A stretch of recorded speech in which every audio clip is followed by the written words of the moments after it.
தற்போதைய அண்மை செய்தியை பார்த்துக் கொண்டிருக்கிறோம். சாதி மதம் இல்லாதவர் என சான்றிதழ் வழங்க முடியாது என சென்னை உயர்நீதிமன்றம் தெரிவித்திருக்கிறது.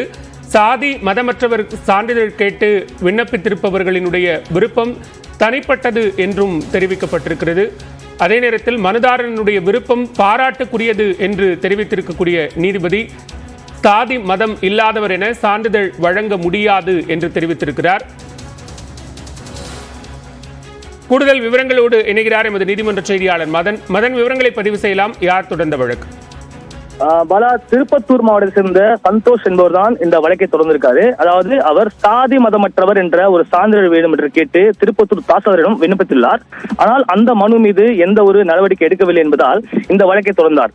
இந்த வழக்கை பொறுத்த வரைக்கும் தமிழக அரசு ஒரு தரப்பில் வைத்த வாதங்களை பார்க்கும்போது சாதி மதமற்றவர் என்ற சான்றிதழ் வழங்க மாவட்ட தாசில்தாருக்கு எந்த ஒரு அதிகாரம் இல்லை என்றும் பட்டியலில் உள்ள குறிப்பிட்டுள்ள அந்த சான்றிதழ் மட்டுமே வழங்க அவருக்கு அதிகாரம் உள்ளதாக ஒரு விளக்கம் அளிக்கப்பட்டது.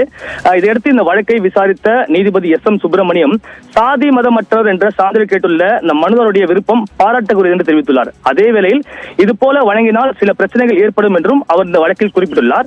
அத்தகைய சான்றிதழ் வழங்குவது அந்த சொத்து வாரிசுரிமை மற்றும் கல்வி வேலைவாய்ப்பில் இடஒதுக்கீடு ஆகியவற்றுக்கான தனிப்பட்ட சட்டங்களை பயன்படுத்துவதில் கடுமையான விளைவில் ஏற்படுத்தும் என்றும் அவர் குறிப்பிட்டுள்ளார்.